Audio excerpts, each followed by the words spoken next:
Bueno, nosotros somos del grupo 282 y vamos a hablar de lo que es la PCR en tiempo real.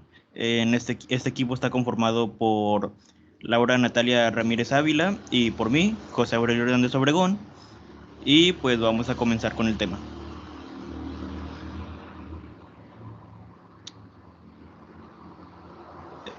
Para iniciar, pues para hablar de lo que es esto, lo que es este tipo de PCR, pues el PCR en tiempo real sirve para cuantificar el porcentaje de copias de transgen en maíz genéticamente modificado a partir del ADN genómico. Y pues aquí se emplearon sondas TACMAN y a partir de esto se amplifica el gen endógeno del maíz y una región del promotor 35S comúnmente usado en las construcciones genéticas insertadas en organismos genéticamente modificados. Esto es del artículo en el cual está basada esta presentación y eso es en lo que consiste este artículo. Y bueno, adentrándonos más en lo que es este tipo de prueba y hablar en lo que consiste, pues esta prueba se basa en la reacción en cadena de la ADN polimerasa, que pues de aquí vienen las siglas de PCR en inglés, en donde un fragmento del ADN conocido es copiado y luego amplificado billones de veces. Y pues en el producto de la PCR, de punto final, es posteriormente visualizado en un gel de agarosa y este nos proporciona la evidencia cualitativa de la presencia de ese fragmento de ADN en la muestra.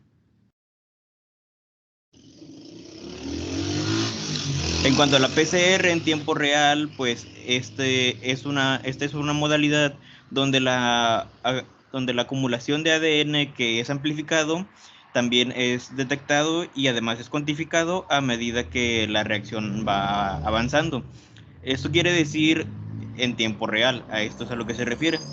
Y pues esto se logra incorporando una molécula fluorescente que se asocia al ADN amplificado, donde el incremento de esta fluorescencia es proporcional al incremento de la cantidad de moléculas de ADN que han sido amplificadas durante la reacción.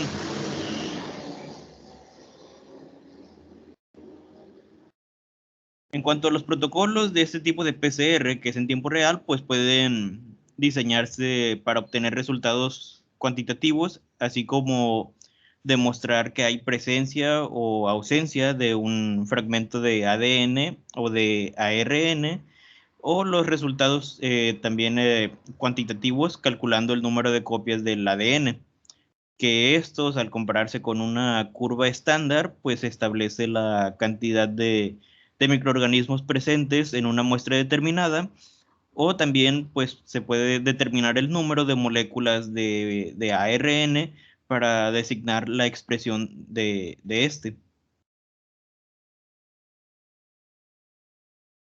En cuanto al equipo que es necesario para esta prueba, pues estos incluyen un termociclador y una unidad capaz de detectar señales fluorescentes que es llamado fluorómetro. Y además de esto, pues para monitorear el progreso de la reacción de amplificación, así como un hardware y un software para la captura y el análisis de los datos respectivamente.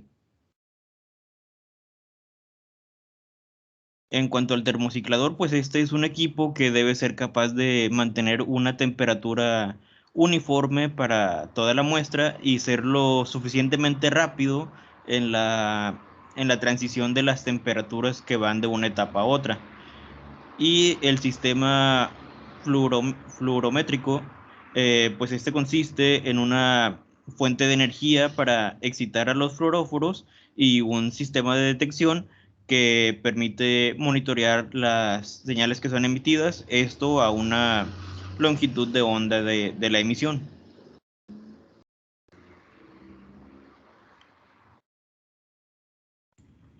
Bueno, Y aquí tenemos el espectro de emisión de los fluoróforos. comúnmente usados en la PCR en tiempo real. Bueno, en la figura se pueden observar los espectros de emisión de diversos fluoróforos a diferentes longitudes de ondas. Por ejemplo, en la parte superior de la letra A a la E representan las longitudes de onda empleadas por diferentes filtros para detectar el grupo de fluoróforos listados en la parte inferior. Bueno, los sistemas de detección usados, los fluoróforos utilizados para seguir la amplificación del ADN durante la PCR en tiempo real pueden ser de dos tipos. Este es el primero, que son los fluoróforos con afinidad por el ADN, y el segundo son las ondas específicas para fragmentos del ADN. En este solo emiten fluorescencia cuando se ha amplificado un fragmento del ADN de interés. En la imagen tenemos tres incisos. En el inciso A es un mecanismo de incorporación del Cyber-Green que se incorpora en la doble cadena. Bueno, este Cyber-Green es el compuesto más utilizado, el cual se va a unir al surco menor del ADN de doble cadena. Y en el inciso B y C son ejemplos de curvas de disociación para comprobar la especificidad del ensayo.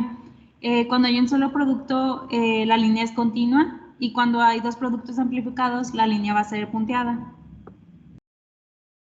Este es el segundo, que son las ondas específicas, y todas estas ondas se van a basar en el principio de transferencia de energía de resonancia de fluorescencia.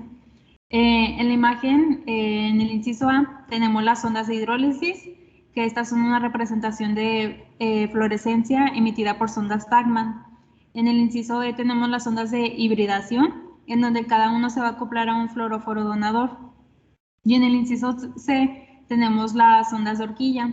En esta, la hibridación de la sonda con el ADN va a permitir que el fluoróforo se separe para que permita la emisión de este. Bien, pues para realizar este ensayo de ADN en tiempo real se va a ocupar un termociclador, un regulador de voltaje y una computadora con software necesario. En material tenemos guantes libres de polvo, tubos o placas para PCR, puntos estériles, micropipetas y gradillas.